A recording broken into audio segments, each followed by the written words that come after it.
Γεια σας, είμαι ο Καλώς Δημήτρης. τον φίλο μου. Καλησπέρα. Ήθελα να σας κάνω κάποιες ερωτήσεις όσον αφορά για τη Χούντα. Την περίοδο της Χούντας, ποια ήταν η ηλικία σας? Την περίοδο της Χούντας, τι ήταν η Κυψιά, Ποια ήταν η ηλικία σας? η ηλικία μου. Δεν ακούω καλά και θα με συγχωρέσουν, μου τα λέει δυνατά. 34. Την περίοδο της επταετίας, αφού γεννήθηκα το 34, έγινε το 67, άρα είμαι 33 χρονών. 33 χρόνια, μάλιστα. 33, Έλληνα και Έδαινα. Προϊστάμενος προμηθειός στη Νεά. Την περίοδο της Χούντας, ποια ήταν η οικογενειακή σας κατάσταση? Παντρεμένος με 2 παιδιά. Την περίοδο της Χούντας, σε ποιο μέρος της Ελλάδας ζούσατε εκείνη την περίοδο και ποια ήταν η οικονομική σας κατάσταση? Τώρα δεν άκουσα τι είπα. Είπα δυνατά γιατί δεν ακούω. Το επαναλαμβάνω. Την περίοδο της Χούντας, σε ποιο μέρος της Ελλάδας ζούσατε εκείνη την περίοδο και Αυτή. ποια ήταν η οικονομική σας κατάσταση? Ζούσα στην μέση στην Αθήνα μας. Τα γραφεία ήταν στο Παράδεισο, εκεί που είναι το εκθεσιακό κέντρο, το Ραχέλ Εξπό. Ήταν τα γραφεία τότε του ΕΚΤΕΛ. Προτού γίνει ΕΑΣ, ονομαζόταν ο κλάδος της συγκοινωνίας ΕΚΤΕΛ. Και εκεί ακριβώς μας βρήκε. Μας τοποθέτησαν τα παιδιά των λεωφοριούχων σε κέραιες θέσεις, είτε στις προμήθειες, στο οικονομικό, στο ασφαλιστικό, παντού, γιατί νομίζαν ότι έχουν βάλει ανθρώπους εμπιστοσύνης. Ωραία. Με ποιους τρόπους και πώς αντιληφθήκατε την αλλαγή στο Σύνταγμα και τον ερχομό της Χούντας? Καταρχάς, ζούσαμε σε μια περίοδο που μέσα στη Βουλή ευλαστημούσαν ακόμα και τα θεία οι βουλευτές. Οπότε, όταν ακούστηκε ότι κατέλαβαν την εξουσία οι στρατιωτικοί, οι άνθρωποι που σέβονται τα θεία ανακουφίστηκαν. Ωραία. Αλλαγή στην καθημερινότητά σας. Πώς λειτουργήσε η έλλειψη της δημοκρατίας και ο φόβος? Ωραία. Η αλλαγή στην καθημερινότητά σας. Πώς λειτουργήσε η έλλειψη της δημοκρατίας και ο Δεν ο άλλαξε φόβος? τίποτα. Όπως Στο πήγαινα οικογενειακό και σας. πρώτης επταετίας, πήγαινα και στην επταετία, τον ίδιο δρόμο. Κάθε πρωί ξεκινούσα για τη δουλειά μου, σχόλαγα το μεσημέρι και έκανα και δεύτερη εργασία, ζωγράφιζα και έκανα και επιγραφές. Πέρα. Πώς λειτουργήσε η έλλειψη της δημοκρατίας και ο φόβος στο οικογενειακό σας περιβάλλον, στο φιλικό περιβάλλον και στο εργασιακό περιβάλλον? Ούτε στο εργασιακό, ούτε στο οικογενειακό περιβάλλον έγινε κάποια παρεμβολή, δεν ενοχληθήκαμε καθόλου. Δεν ενοχληθήκαμε καθόλου από την επικρατούσα κατάσταση. Με ποιους τρόπους αντιμετωπίσατε τις βίαιες αυτές αλλαγές στο πολιτικοινωνικό σύστημα της χώρας? Είπα προηγουμένως με μία ανακούφιση, διότι είχαν πάρει τον κάτω δρόμο όλοι οι βουλευτές, βριζόντουσαν μεταξύ τους και παίζανε και μπουνιές μέσα στη Βουλή. Υπάρχει ή υπήρχε κάποιο μέλος της οικογένειάς σας που βασανίστηκε, εξορίστηκε, θανατώθηκε Όχι, από όχι, καθεστώς κανείς της απολύτως. Χούντας? Ούτε οι γονείς μου, ούτε και τα παιδιά μου, ούτε και η γυναίκα μου. Ούτε κανένας εκτός των γενών μου.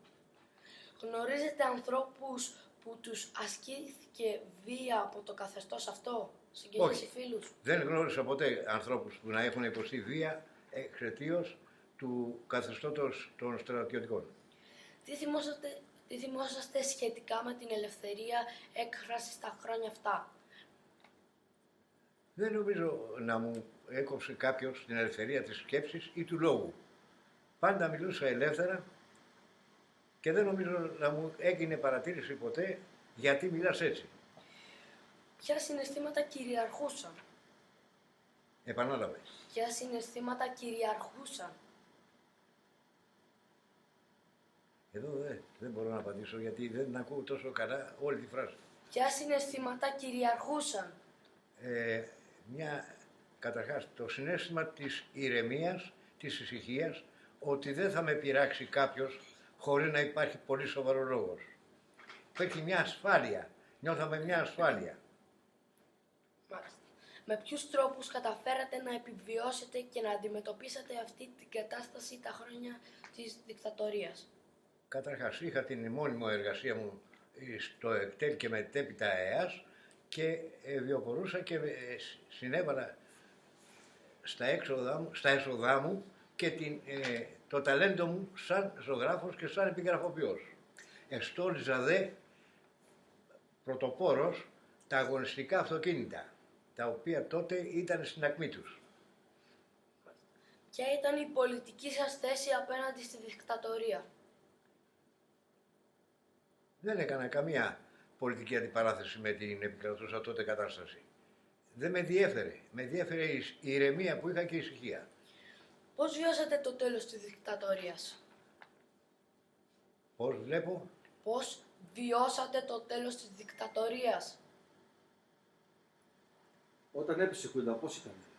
Εδώ θα απαντήσω ότι έληξε η θητεία τους και έπρεπε να έρθουν ισχυροί και τίμιοι πολιτικοί να κάνουν τη διακυβέρνηση της χώρας μας, που απεδείχθη εκ των υστέρων ότι ήταν αντίθετη με τις απόψεις τους, η πολιτική μας.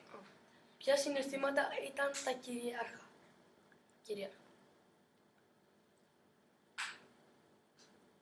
Θα σου ζητήσω να μου το επαναλάβεις πάλι. Δεν ακούω καλά. Είχατε κάποιο φόβο? Ποια συναισθήματα ήταν που κυριαρχούσαν? Για ποια κατάσταση? Σε εσάς, Πώς βιώσατε που όταν έπεσε η δικτατορία. Πώς έπεσε όταν έπεσε η δικτατορία? Το συναίσθημα, το πώς θα έχω την οικογένεια μου εν ασφαλεία και να βιοπορεί άριστα. Επέστρεψαν δικοί σας ή γνωστοί σας άνθρωποι από την εξορία? Είχατε ανθρώπους στην Όχι, όχι, εξορία? δεν είχε. Όχι, ποτέ, μα ποτέ.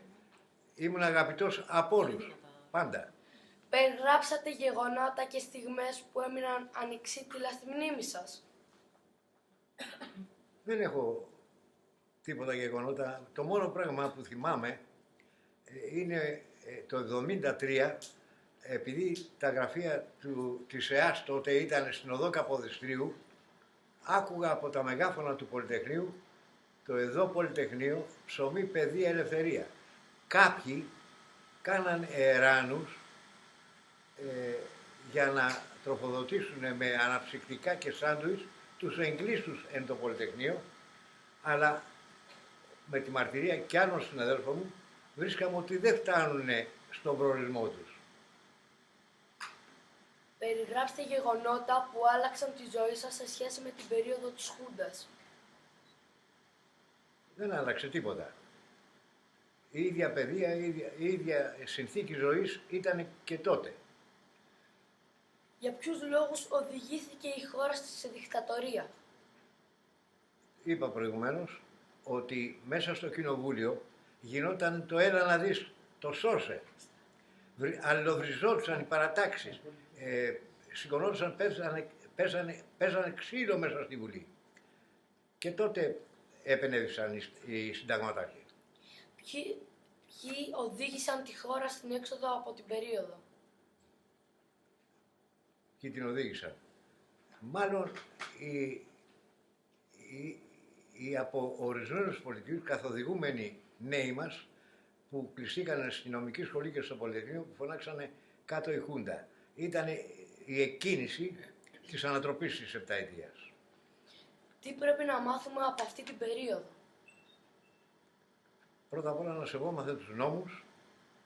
Δεύτερον, να μην πειράξουμε τον πλησίο μας. Ό,τι και αν πιστεύει αυτός, ό,τι και να κάνει. Δεν θα πειράξουμε από τότε που πιστεύουμε, αφού σεβόμενοι τους νόμους. Πώς πρέπει να προφυλάξουμε τη δημοκρατία? Η δημοκρατία φυλάσσεται όταν τηρούνται οι νόμοι, αλλά να είναι νόμοι που έχουν επιρροή και γνησιότητα. Να είναι νόμοι με παρακλάδια και διάφορους παραγράφους που αναιρούν άρθρα των νόμων. Ποιοι είναι κατά τη γνώμη σας οι σύγχρονοι κίνδυνοι σε σχέση με την πολιτική πραγματικότητα των τελευταίων δεκαετιών? Εδώ θα σου απαντήσω ότι δεν έχει βρεθεί ο κατάλληλος άνθρωπος να μαζέψει τους χριστιανούς Έλληνες, να τους ενώσει και να πει αυτοί είμαστε. Πρέπει να εκλέξουμε έναν γνήσιο άνθρωπο που αγαπάει την Ελλάδα, πρώτα την Ελλάδα. Απεδείχθη από όλες τις κυβερνήσεις μετά το 1974 ότι μάλλον δεν αγαπούν την Ελλάδα. Αυτοί που μας κυβερνούν. Ευχαριστούμε πολύ.